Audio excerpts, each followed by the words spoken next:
Camper van, camper van, camper van. Don't you wanna go out camping in a camper van? Oh yeah.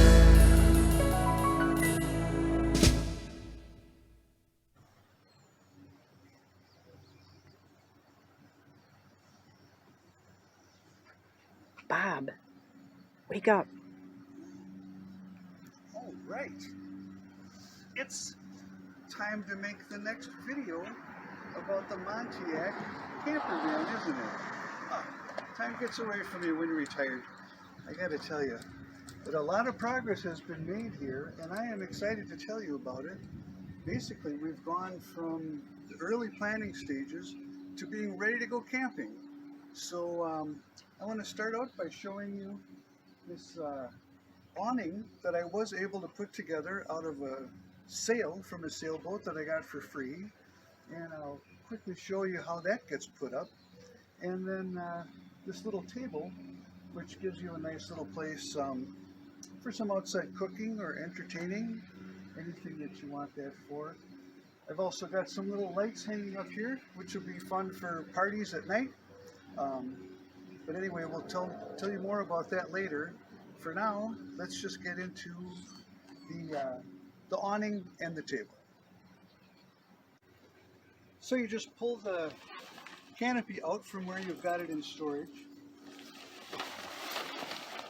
And I've got a little assembly here, which is actually just a cut off end of a wrench, a closed end wrench on one end with a little ball bungee.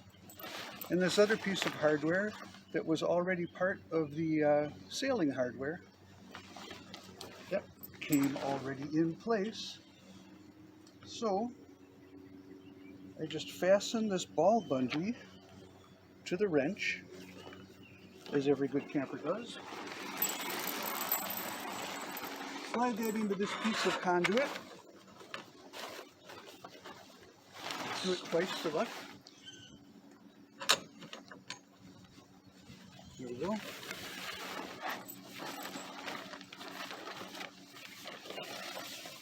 Then this little piece of hardware snaps onto the other end of the conduit.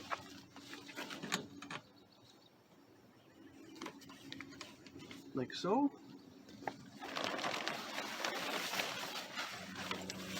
Now I always try to park, if I can, where there's a tree that I can attach this to. That gives me a better angle.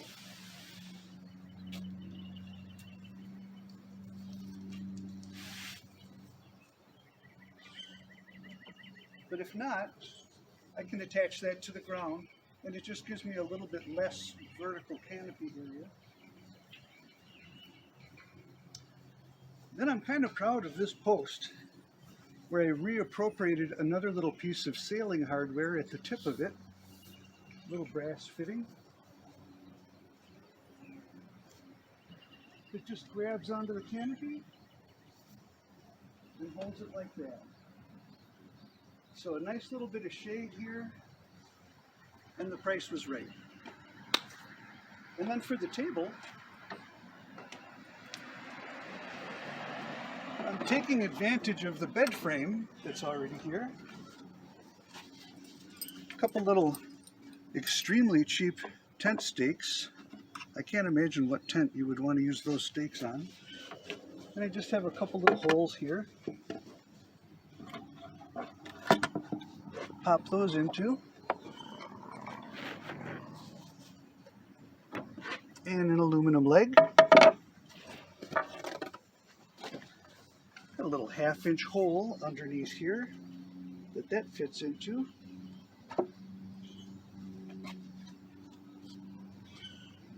And there you go. Right as rain. What do you have? Pabst Blue Ribbon? Sure. Alrighty. So let's get on to taking a look at some of the internals of the van, which are also pretty much ready to camp. Let's move to this view looking in the back door of the vehicle. The bed was pretty much in place at the end of the last video, so probably the biggest thing that you see that has changed here is the addition of this shelving unit, which was something I picked up from a rummage sale. I found it later on that this is a over-the-toilet shelf that you can pick up at your local big box store for 18 bucks or so, but I got it at the rummage sale for $6, and I've attached it here, of course cut down the legs so that it fit in the space, and then attached it mostly with cable ties. So that makes a really handy little piece, and it's got a depth that enables me to still have, you know, a reasonable amount of space here to keep kind of an open feel and to allow me to reach from the cot into the different storage areas that are down there. So that's super convenient. Also, you can see I've just got rolled up the window treatments. I did make the window treatments almost all for free out of that silvered material that you might have seen in the last video that I got for free from the local upholstery shop that was closing. For the front windshield, I have a more rigid accordion folded unit that you can see here tucked into the little storage gap next to the bed. That one needs to stand up like that because it's got more rigidity to it. But then another thing that you can see from this angle better than you can anywhere else is this electrical connection here. This is the AC power that is on only when the van is running.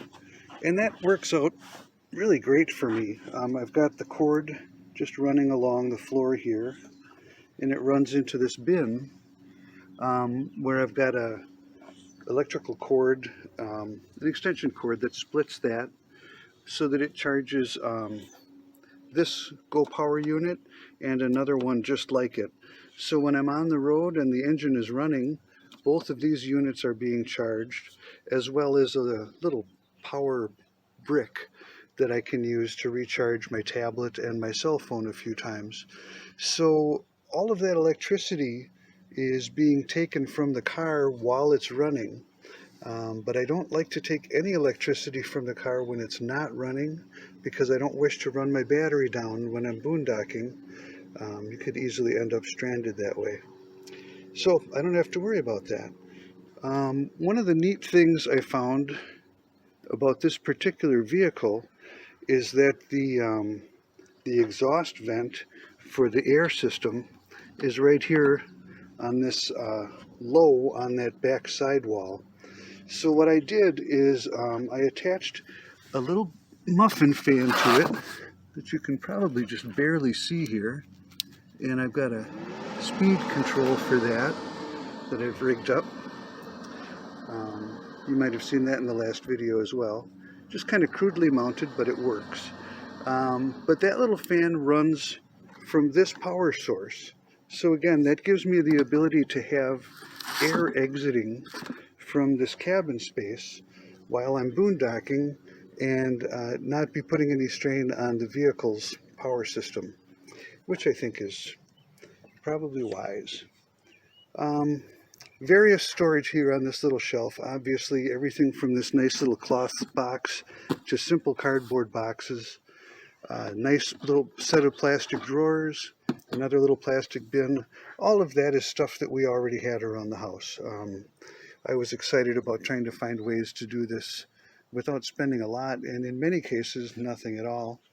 And that little tablet that you see mounted on the shelf, that's great for YouTube videos and for looking at Amazon Prime videos, looking at Facebook.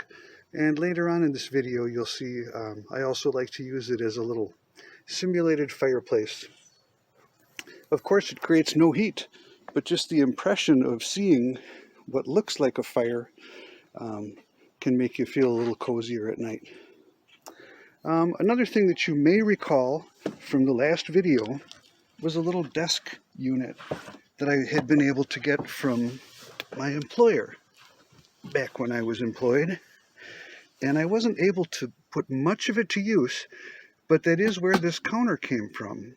And that, I did a little bit of reshaping on the back edge to get it to fit the contour of the van, but aside from that, it worked really well with just a couple of shelf brackets.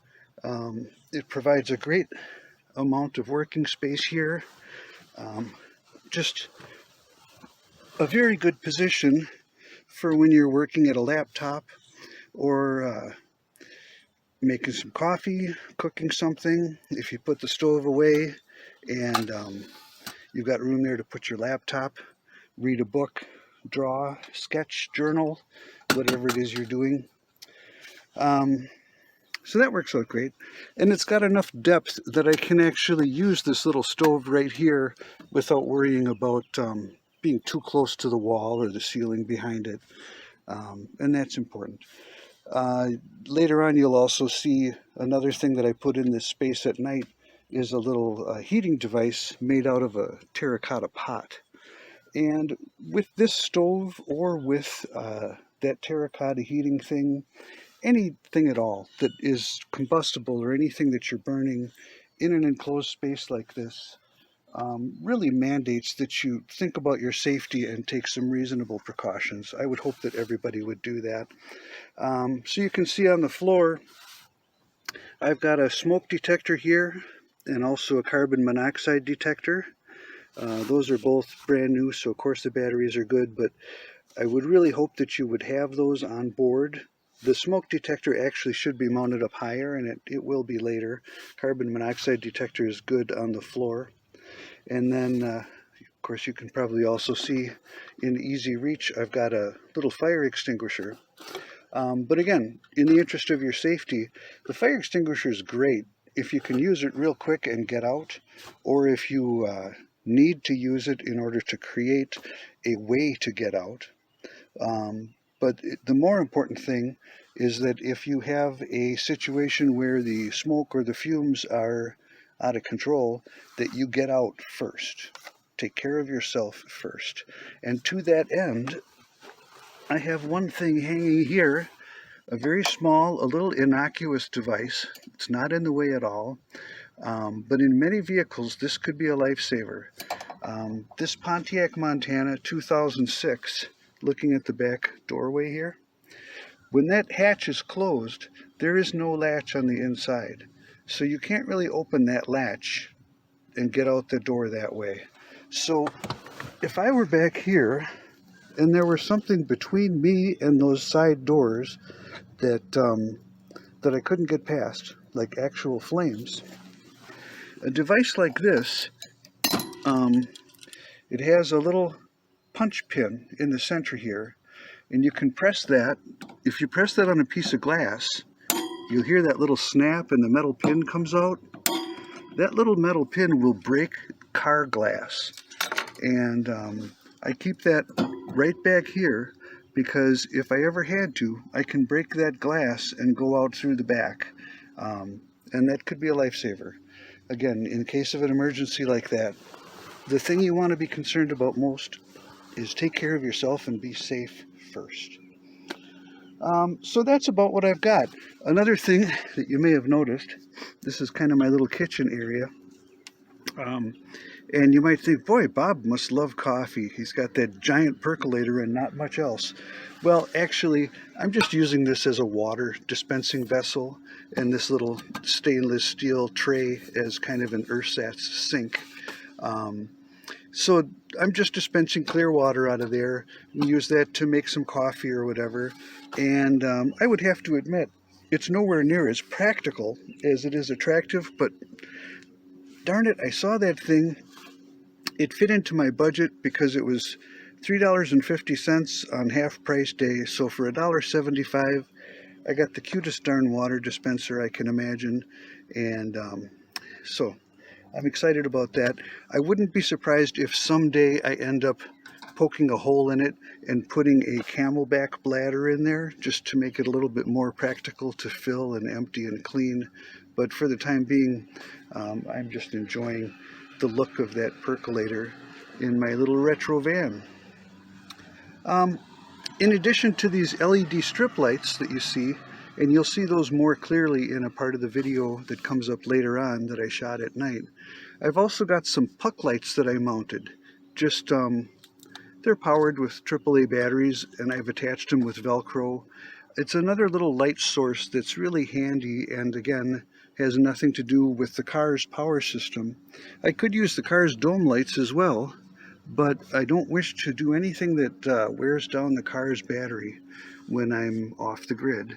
So this light gives me really good illumination over my kitchen space, journaling space, you know, basically my little countertop.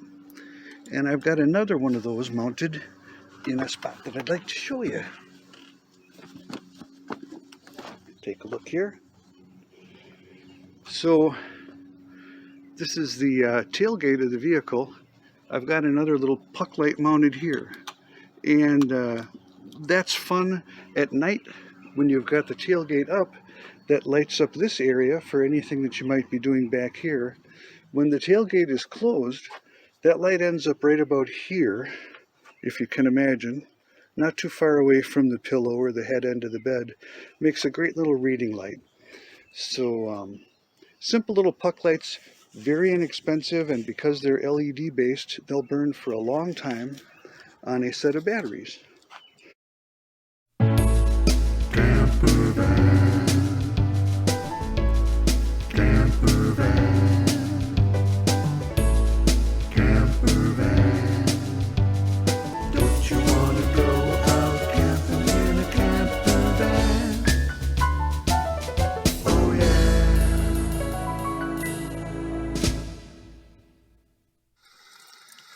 So here's a little shot of what it looks like inside the van at night, with the lights on, kind of in a little pulsing mode, which is pleasant.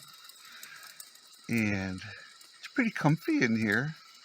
The mattress is actually more comfortable than I thought it would be, with a couple of inches of memory foam on top.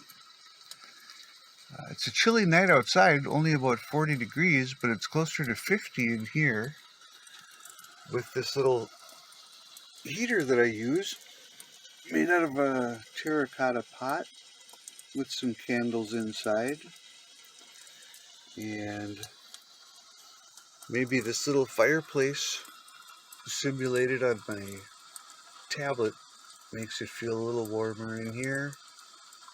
And with the soft glow of those LED lights pulsing, all in all, it's just a comfy little spot to be. So that's about it. I have not yet loaded this up with the food for this upcoming trip. My first big camping trip comes up in just a couple of days. But I'll be loading in a bunch of food into these boxes and drawers and into this as yet empty storage space under the cot. And there is ample storage under there. So that'll all be getting loaded up. I've got another one of those trays under the front part of the cot. And then, of course, I've got this bucket here, which is fully loaded to take care of any biological necessities that may arise. And about the only thing that I did that impacts the front part of the vehicle, this Pontiac Montana had a drop-down tray between the driver and passenger seat that had a couple of cup holders, and you could drop the tray down, which made it possible, albeit difficult, to get from the front of the vehicle to the back. So I've got this little cooler, again, being consistent with my normal budgeting concept. It was one thing that was already in the basement. So I just took down the built-in drop-in shelf and popped this little cooler in here. So I have got a little place to put in some ice and just beverages that'll hold for a couple of days. It's not a Yeti or any kind of fancy cooler, so I'm only going to get a couple of days out of it. But for the way I'm using this vehicle, I think it's a good place to start. And I'm excited to get going and have my first trip coming up. So I hope you've enjoyed this journey with me. I do expect that I will be continuing to make videos. I look forward to sharing another one with you. I think from this point forward, I will be sharing videos with you that have more to do with what I saw out on the road and the experiences that I had, and of course, any additional changes that are made. I would invite you to please subscribe to this channel and like this video. And if you see anything here that you have questions about, or that you would like to see how it's done, or that you would like me to share links about how I found the information for what I did, please just note it below. I will be watching for comments, and I would be happy to provide answers, to provide links, and where necessary, to include future video clips that'll explain exactly what's going on. So have a great day, everybody. Thanks a bunch, and I will see you out on the road.